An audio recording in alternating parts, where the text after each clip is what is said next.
Kisruh kredit fiktif yang melibatkan warga kecil di Bondowoso.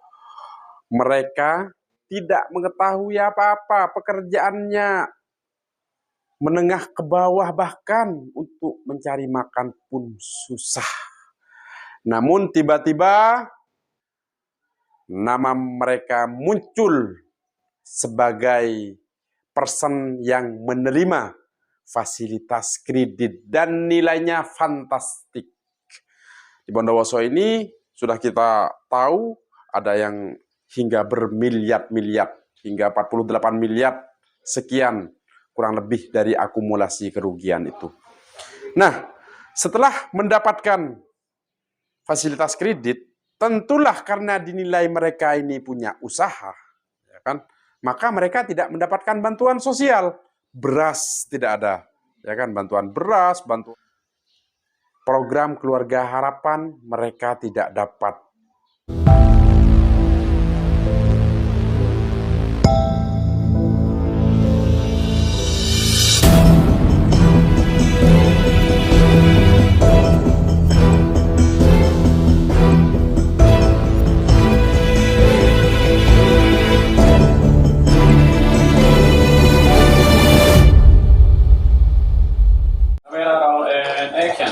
Assalamualaikum warahmatullahi wabarakatuh. Allahumma salli ala sayyidina Muhammad al-Fatih lima ulik wal khatim lima sabaq nasiril haq bil haq wal hadi ila siratikal mustaqim wa ala alihi haqqa qadrihi wa miqdarihi al-azim. Musyahidina al-kiram fi Indonesia. Hari ini kami kedatangan masyarakat kecil yang hak-haknya dirampas. Fasilitas mereka terblokir dalam tanda kutip, mereka tidak mendapatkan PKH dan bantuan-bantuan sosial. Kenapa? Karena nama mereka dicatut mendapatkan fasilitas pinjaman dari bank, saya sebut BRI. Dan nilainya fantastik, padahal mereka tidak pernah menerima. Dan salah satu yang datang di sini, kemarin sudah saya dampingi Bu Atima, ya kan, diberikan pertanyaan 20 pertanyaan oleh tim penyidik Kejaksaan Negeri Bondowoso dan ditunjukkan foto. Apakah ini betul sampean yang mengambil fasilitas kredit di bank? Ternyata bukan fotonya, orang lain. Ya, jadi ini kerugiannya yang viral 48 miliar. Bahkan di salah satu desa ada 88 orang namanya dicatut. Dan ini adalah perbuatan yang sangat biadab. Maka dari itu kita akan explore, kita akan speak up, kita akan sampaikan. Bahkan nanti kalau perlu kita laporkan ini ke KPK, karena ini melihat kewenangannya sudah bermiliar-miliar. Untuk itu kita sapa yang hadir, saudara-saudara saya yang spesial, plus klien saya. Mereka ini adalah orang yang diambil namanya dalam kredit fiktif untuk mendapatkan fasilitas pinjaman di bank di Bondowoso. Saya sapa dulu. Assalamualaikum, Mas Sinten. Dedi. Mas Dedi. Nah, kebetulan pekerjaannya apa, Pak Dedi? Perangkat desa. Perangkat desa. Beliau perangkat desa. Kebetulan ini klien-klien saya, mohon maaf, tidak bisa berbahasa Indonesia. Okay. Jadi diterjemahkan oleh Pak Dedi. Berikut Bu Atima, Pak Sinten, Pak Muhammad, Pak Suryani. Bu Suryani, Ibu Seranya mana? Bu Nida. Mereka ini sebagian kecil korban-korban yang namanya dicatut untuk mendapatkan fasilitas pinjaman di Bank Rakyat Indonesia. Saya ke Mas Dedi. Iya. Oke, Mas Dedi, bisa dijelaskan dari awal bagaimana ini klien-klien saya ini kok tiba-tiba dipanggil ke kejaksaan? Awal mula desa itu nerima panggilan dari Kejari Bondowoso. Berikut nama-nama yang dipanggil ada 12 yang pertama. Dari si A mulai si B. Kebetulan kami perangkat diutus Pak Kades untuk mendampingi beliau-beliau yang sudah sepuh, yang sudah lansia rata-rata itu, Mas. Karena mencakup dari panggilan itu, mereka beliau-beliau yang sudah sepuh, yang sudah tua, sudah kaget lah istilahnya. Jadi saya untuk meredakan untuk dari semua keluarga beliau.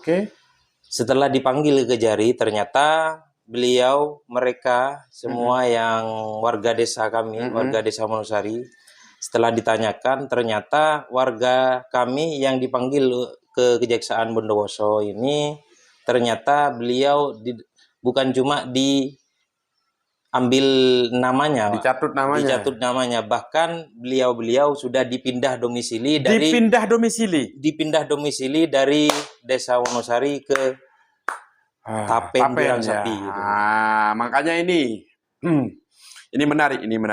Nah, setelah itu, dan saya herannya lagi, Mas, karena untuk pindah domisili itu harusnya desa mengetahui. Ternyata lucunya ini desa tidak mengetahui, boro-boro beliau Mbah ini sudah pindah ke Jurang Sapi. Padahal secara administratif itu harus ada keterangan pindah domisili dari desa. Dan itu desa, tentunya ke Dispenduk juga nanti sebagai dasar untuk merubah domisili itu. Iya. Tapi ini tidak pernah ada itu. Tidak pernah. Luar biasa. Terus. Dan setelah itu ditanya kembali, bahkan setelah dipindah domisili mereka diambil namanya untuk diambil bank kredit di BRI itu. Allah, iya. Bermacam-macam dari beliau yang dipanggil, ada yang 75 juta. Kalau Bu Atimah saya dampingi kemarin 50. Iya. Paling kecilnya itu 50. Ada 50, 60, 70, 75 gitu. Macamnya itu. Masya Allah. Oke. Boro-boro pinjam, Pak. Lawang ini pekerjaannya meskipun sepuh ini ada yang ke gunung nyari kayu, itulah pekerjaannya. Iya. Nah, ini yang menjadi pertanyaan yang sangat menarik. Ketika mereka mendapatkan fasilitas kredit, otomatis mereka ini dalam konteks perbankan, mereka dinilai punya usaha. Ketika punya usaha, otomatis mereka secara de facto mendapatkan itu yang namanya fasilitas sosial dari pemerintah, salah satunya PKH dan lain sebagainya. Dapat enggak? Kerugiannya kan data yang seperti saya sebutkan tadi, Pak. Data domisili sudah dipindah, otomatis data yang ada di Wonosari itu tidak online sudah, Pak. Karena ada yang baru dipindah ke Jurang Sapi, Pak. Otomatis bantuan seperti PKH dan lain-lainnya itu tidak bisa, Pak. Karena sudah tidak aktif lagi.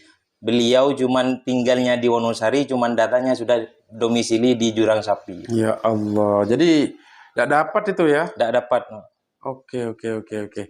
Itu di daerah Bapak Gerujukan ya? Iya, itu Gerujukan.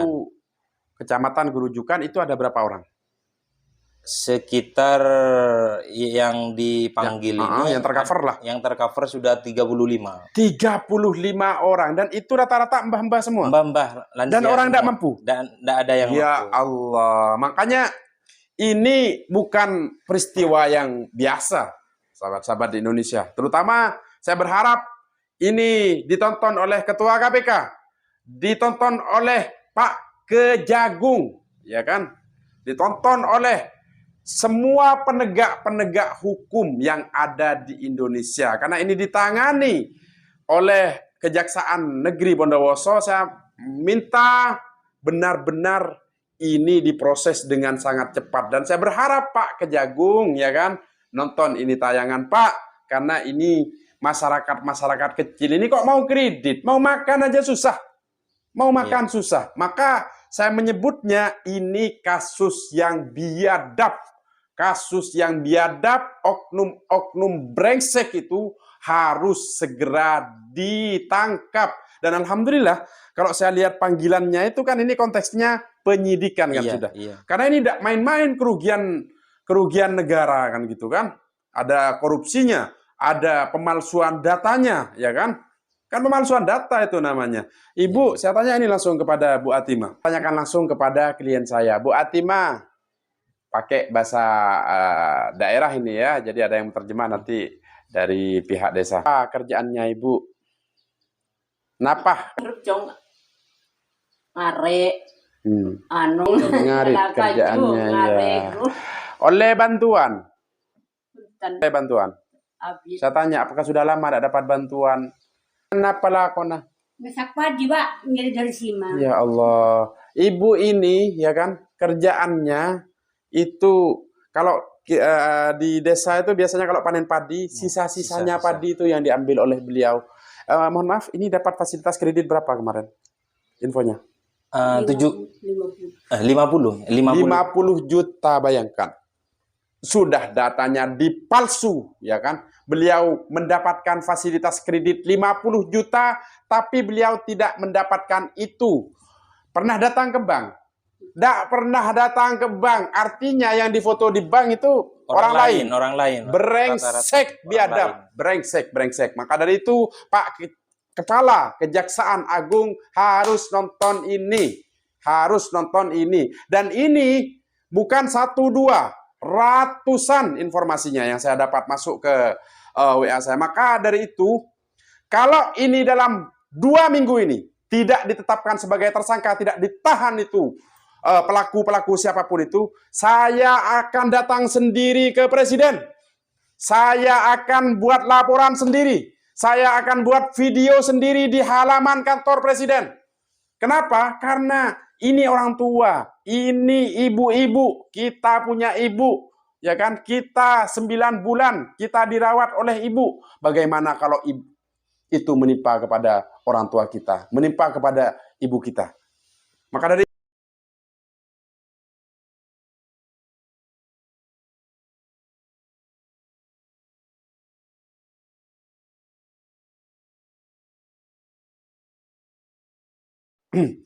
dari itu saya minta kepada Pak Kajari Bondowoso agar ini digas, agar ini benar-benar on the track, agar ini kasus dalam waktu dekat tentukan, tetapkan tersangka, tahan, dan siarkan ke publik, biar publik tahu terhadap orang-orang brengsek dan biadab ini.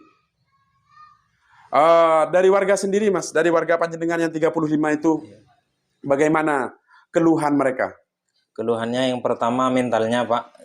Mentalnya itu sudah down lah istilahnya, sudah turun karena sebelum-sebelumnya kan mereka tidak pernah pindah, meroboros domisilinya dipindah, dan yang kedua itu tidak pernah ambil pinjaman kredit di Bank BRI, langsung beliau-beliau ini boro-boro punya hutang di Bank BRI. Dan yang ketiga itu seperti yang pertamanya dapat bantuan seperti PKH dan lain-lain, beras, BPNT, itu dengan adanya ini pemalsuan data ini dan ngambil bank kredit dan yang sebelum-sebelumnya mereka tidak pernah ngambil, jadinya ngefek kepada bantuan tersebut. Ngefek ya. Iya. Harapannya dari masyarakat? Harapannya masyarakat ini semoga para pelaku entah siapapun itu, para oknum entah siapapun, segera cepat terungkap dan tertangkap gitu ya, Pak. Dari pihak desa sendiri, closing statement penutup silakan sampaikan. Untuk masyarakat Desa Wonosari tetap berhati-hati, ada baik itu dari oknum-oknum yang meminta data baik KTP, KK, mohon jangan sembarang mengasihkan data, karena inilah contoh beliau-beliau yang sudah sepuh ini diambil datanya terus dipindah. Untuk harapan kepala desa, mohon segera ini diungkap kasus karena sudah merembet kemana-mana, agar tidak lagi terjadi seperti ini. Dan harapannya data yang sudah dipindah nantinya kalau kasus ini sudah terungkap, mohon dikembalikan lagi karena beliau-beliau ini tidak pernah pindah domisili. Baik. Begitu, Pak. Terima kasih banyak. Dan closing statement dari saya, tetap kepada statement saya yang 1-2 pertama tadi itu, dari saya, Pak Kajari harus on the track dan secepatnya tetapkan tersangka untuk makhluk-makhluk biadab yang berwujud manusia ini. Dari saya, aqulu qauli hadza wa astaghfirullah li wa lakum. Hal jazaa'ul ihsan illal ihsan. Kalian para pencuri-pencuri data rakyat, kalian para orang-orang yang mengelabuhi dan membuat tangisan pada rakyat kecil, ingat, pada waktunya sampean akan merasakan tangisan yang lebih pedih berkali-kali lipat dari tangisan mereka. Nurul Jamal Habaib LBH Abu Nawas. Wassalamualaikum warahmatullahi wabarakatuh.